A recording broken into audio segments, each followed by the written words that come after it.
Hello, everyone, and welcome back to Mark Anthony's Music Picks. Today is episode 152, and for today's episode, the theme is going to be the fourth installment of the Detroit House Classics series.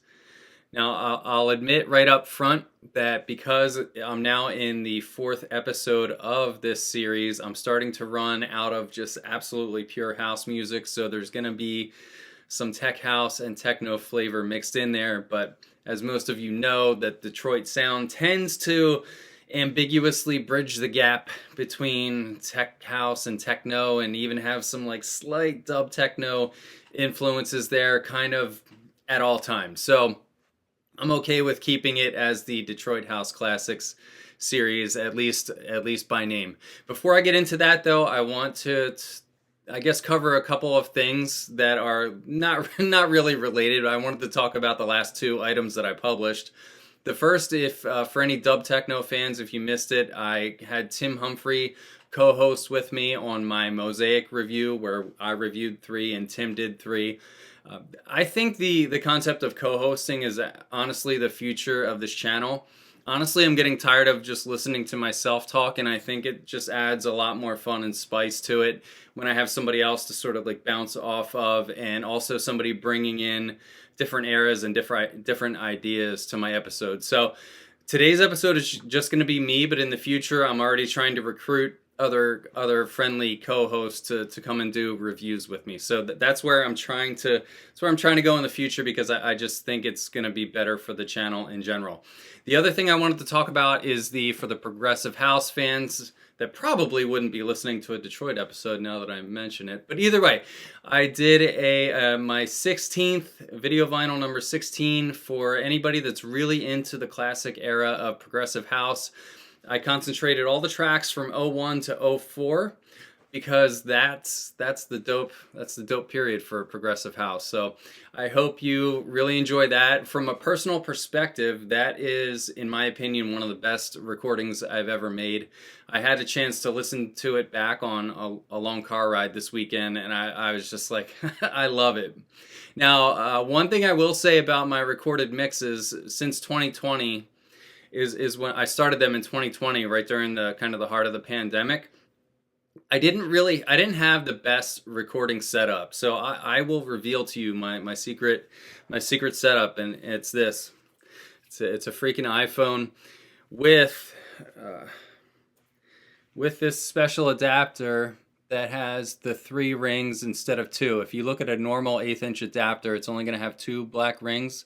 This has 3, and what that third one does is somehow it forces a headphone jack to behave as a mic jack. And as you can imagine, the audio quality is probably not the best there, and the biggest detractor is that it forces the recording into mono. So all of my recorded sets up to this point have been mono. Only a handful of people, I think, have noticed it. Either that, or only a handful of people noticed it enough and then actually cared secondarily enough to mention it to me. But either way, the next one that I do is going to be in stereo, and right now I'm debating on how I'm going to do that. My first instinct was to just record into the laptop, the MacBook that I use, using QuickTime, but that might not give the best sonic output, and I also don't know how that's going to handle stereo versus mono. So I think what I'm going to do is do the video with QuickTime and simultaneously have Logic running to handle the audio recording, and then if I need to manipulate the audio in any regard, I can do that in Logic. I'm then going to fuse the two using iMovie, and hopefully the output is noticeably better for my next video. So anyways, enough of that. On to the one other thing I wanted to show you. The new audio interface that I'm using for any Mac people out there that are trying to like sort out how to bring audio into your MacBook. I still have this kind of like tethered to my machine. This is the Behringer UCA 222. It's a $30 device if you want to go to Sweetwater. I got mine at sweetwater.com, who, by the way, has really good customer service. Like I had trouble hooking this up, and like it turned out that my mixer input in here was a little bit too quiet. and I thought the record in wasn't working, and it turned out that I needed to turn the volume up on my mixer. So I just but I was on the phone with Sweetwater support, and the guy was like super helpful and nice, and he hung out with me for like 15 minutes till we got it working. But anyways, this solves the problem for MacBook people. If you need to bring RCA in and out of your machine and you don't really know how to do it, and you don't want to use a half-assed rig like this anymore, this, I believe, is the answer. There's probably things that are more pure, more expensive, and better than this, and I might upgrade to them in the future, but for now I'm just going to see if 30 bucks will get it done for me. And by the way, nobody's paying me to do this. I'm just telling the truth here. So back to the Detroit episode. I have 5 records for you that I want to review today, and let's get started. Bring them up here. My first pick for you is somebody that I mentioned on this episode before, and specifically I mentioned Scott Grooves in the first installment of the Detroit House Classics series, where I reviewed his 10-inch disco house fusion record called The Journey. I've talked about Scott at least 1 or 2 other times on this channel because he's one of my favorite Detroit guys, and I pulled a record out of the sweet spot of his catalog. And here we have the classic 909. I didn't pick this record up until probably a year ago. It was something that I had always wanted. For some reason, Natural MIDI does represses, but he'd never repressed this one. So I think I got a copy for 30 bucks, and I was like, I can live with that. Even if they repress it, I'm okay with paying 30 for this because it is really good.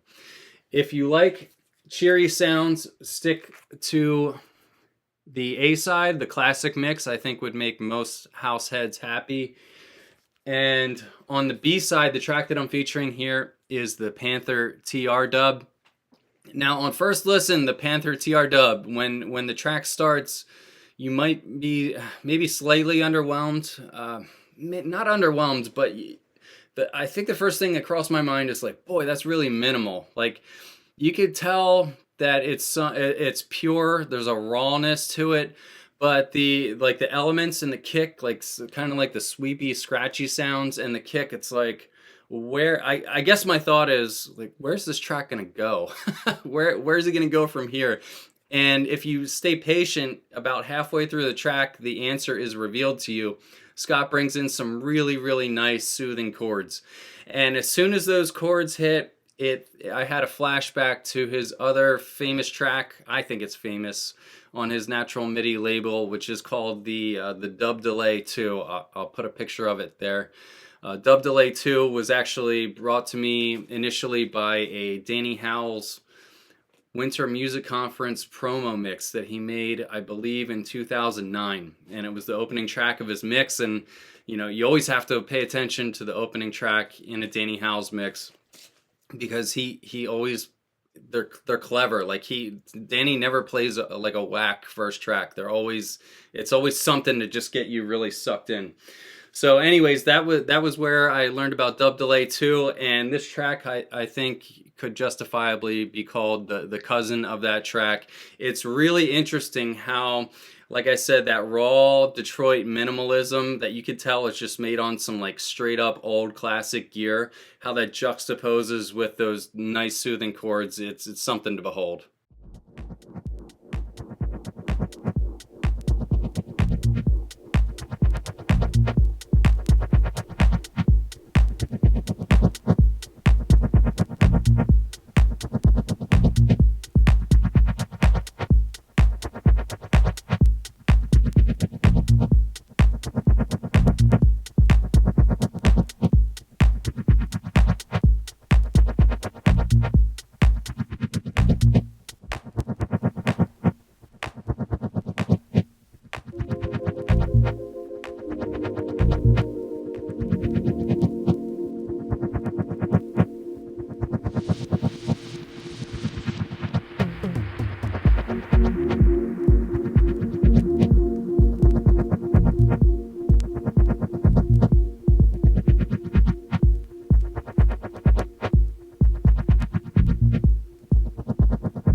All right, and moving on to my second track, I'm confident. Sometimes when I do an episode, I'm like, I'm not sure if people are gonna like this track or not, but I know that this one is going to be well received. This is Malcolm Moore's. Actually, I don't even know. Oh, it's called "Yours in Deepness" is the name of the EP. This little sucker came out. I have to be careful because this thing is apparently rare. This thing came out in 2010. And it's been quietly like sitting on my shelf. Every once in a while when I would like flip through and pass by it, I would see this logo and be like, oh, that's that really good one. Malcolm Moore is the label boss of the label Altered Moods, which I think started in 2004 and possibly is still active. I think his last release was a double pack in 2020. Malcolm Moore makes really authentic, deep sounds that I would say they're very similar. Like if you like Deep Explorer and Dubby Man, this is gonna be right up your alley. And the reason that this is so rare, I think, is because it came out in 2010. And 2010, that's 2 years into the great financial crisis. And when I think back to the scene at that point, I remember, I guess maybe I was like getting close to age 30, but I remember texting people and saying like I wanted to go out to parties. Like there were no clubs in Philly. You couldn't even find like an underground party. Like it got really really dismal if you wanted to go out and listen to dance music in 2009 and 2010. It was like somebody just like flipped the light switch and said that's it for parties. Now obviously like the concept and the spirit of house music parties never really dies. It can't be extinguished, but it was on the ropes there for a little bit. And I think as a corollary, the vinyl market was equally as screwed. So if you have really high quality vinyl that came out 2009, 10, 11, 12, chances are that shit is worth a lot of money because there just weren't a lot of pressings. They're not as generous. They weren't as generous back then as they are now with the pressings. So I think I saw 60 owners on Discogs when I looked yesterday, and a copy of this hasn't been sold for 2 years. And the reason that I think people aren't selling this is because of how good it is. It really is. It really is like one of those perfect deep house EPs. Like if you wanted to show like a child or somebody, maybe not a child, maybe even like a teenager, and say like, hey, I know your friends think deep house is A, B, and C, but let me show you some real shit. This is it. And the track that I want to feature on here is called Everything. It's on the A2. And man, when I think about that, when I think about the sample, like there's reverbs on the clap, and the label being titled Altered Moods is, I think, kind of like very indicative of what the sound of the record is. Like the way that the synths just kind of like sit and chill in the background. I mean, this thing's magic.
I just realized now that I jumbled up my intro for Scott Grooves with I accidentally attributed the Norm Talley record, The Journey, to him.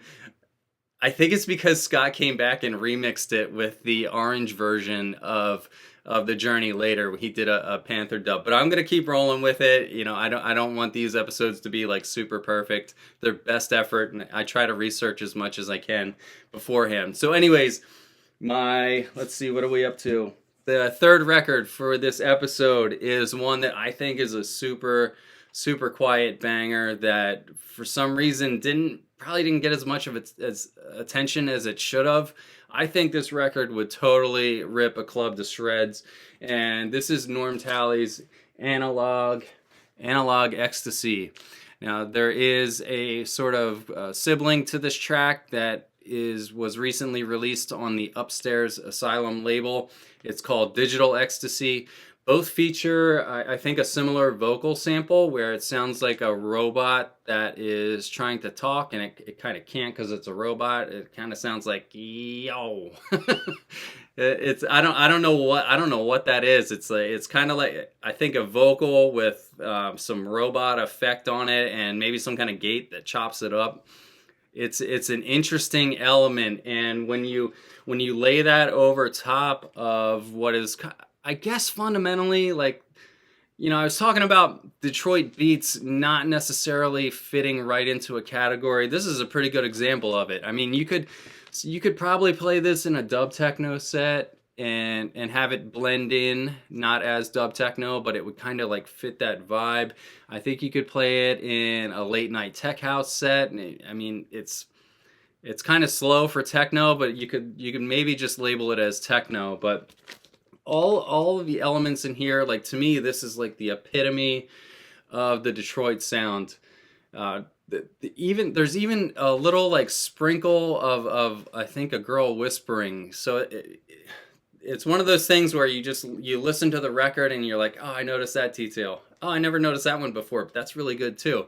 And it all sort of comes together as this really high end composition. And speaking of high end, I have very high regard for this Mini Mood label. Even if you just look at the font here, like Mini Mood Extra, like, doesn't that just look boutiquey, right? It looks like wooden speakers that are made out of, like, I don't know, cedar or oak or mahogany or something like that, and they cost $5,000 for no reason. Like, everything about that font to me is snooty. And I think it's actually appropriate because I have very, very high regard and much respect for the Mini Mood label. It's like the label for people that are jaded by all other new sounds, and it's like don't change, just give me the good shit. This is all I need. This is all I want. This is Mini Mood.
Now, moving up to 2019, I'm going to feature a record by an artist that I've already featured at least twice on this channel, but he deserves some more attention.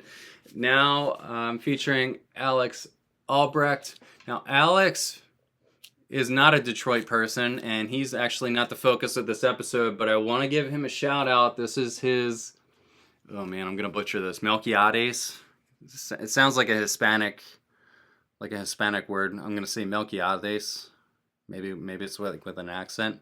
On Scissor and Thread. And all right, so Alex's production, especially on his albums, is either like house or ambient or a fusion of house and ambient. If it's a fusion, I'm down. It's really hard for me to buy ambient music and sit there and listen to it. Like I just don't have like the time and the patience to sit there and listen to music that doesn't have beats. And I like to DJ. Like I feel like when I DJ, I get into my head and it shuts my brain down from thinking, which is really, really helpful. You can't necessarily get that effect if you're not mixing the records. So for me to passively listen to ambient, that's a big ask for me. Alex on this EP brought nothing but really sick beats. I mean, this is high level 5-star music front to back. And the Detroit tie-in here is the omnipresent but very quiet Patrice Scott on the B2. When I think of the scissor and thread sound, to me it's kind of like maybe you're a guy that's 34 years old and you're single, and all of a sudden you look around and you're like, I hate my job. I hate my job. I have these friends that I go out to parties with, but they're kind of shitty people and they have kind of like half-assed personalities and they probably party too much, and all this is just starting to get to me, right? And you're kind of like sitting in your urban windowsill, just kind of like looking out the window at the traffic below. Like to me, that's the Francis Harris scissor and thread vibe, like kind of in a nutshell. And maybe I'm projecting some of my past from 10 years ago onto that, but Patrice Scott came along and said, hey Francis, hey Alex, let's cheer up a little bit. I know you want to bring the melancholy vibes here, but I'm going to show you how we celebrate in Detroit. And to me, Patrice really brought it here.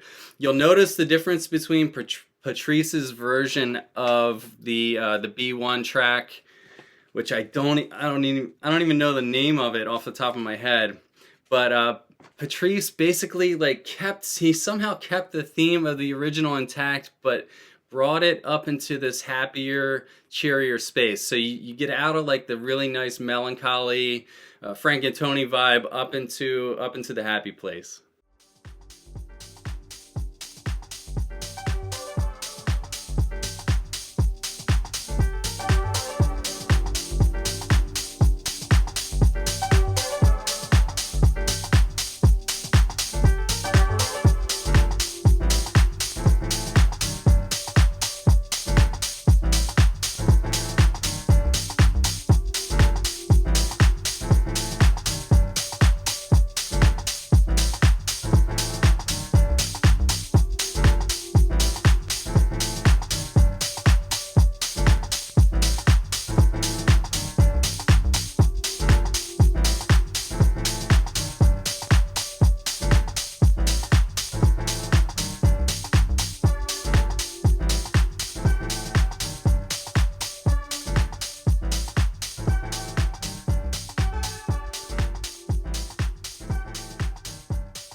And finally, for this episode, I'm really excited to talk about this one too.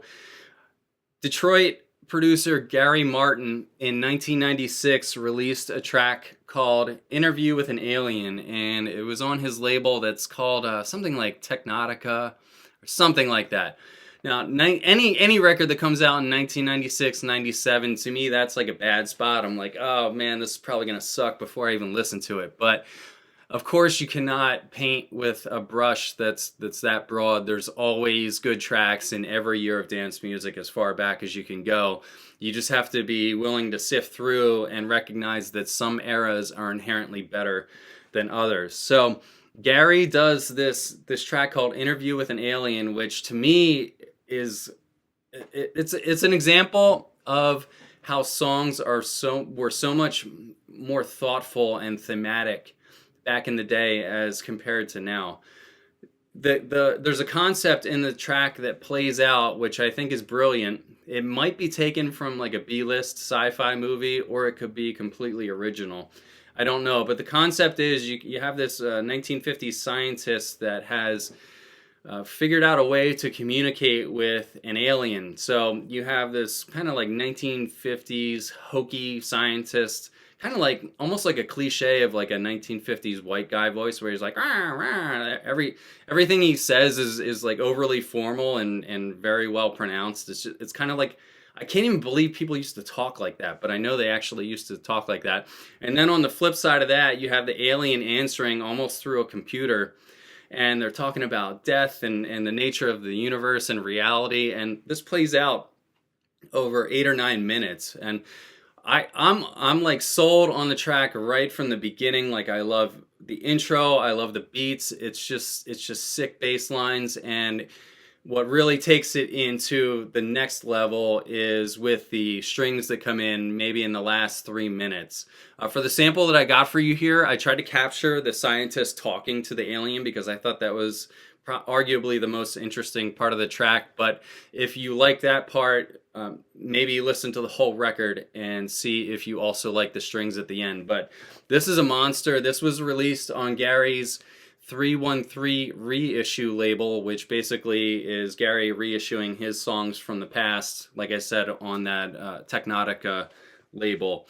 There's a Delano Smith remix that honestly I didn't even get to it yet, so I can't really comment on whether or not Delano did better or worse, but for me the original really does it. My name is Alan Maxwell. I am transmitting from a station on the third planet in the solar system, Earth.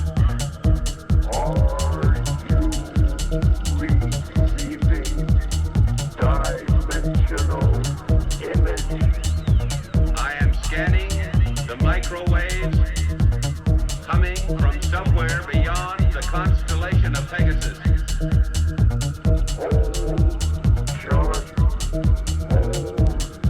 Image universe.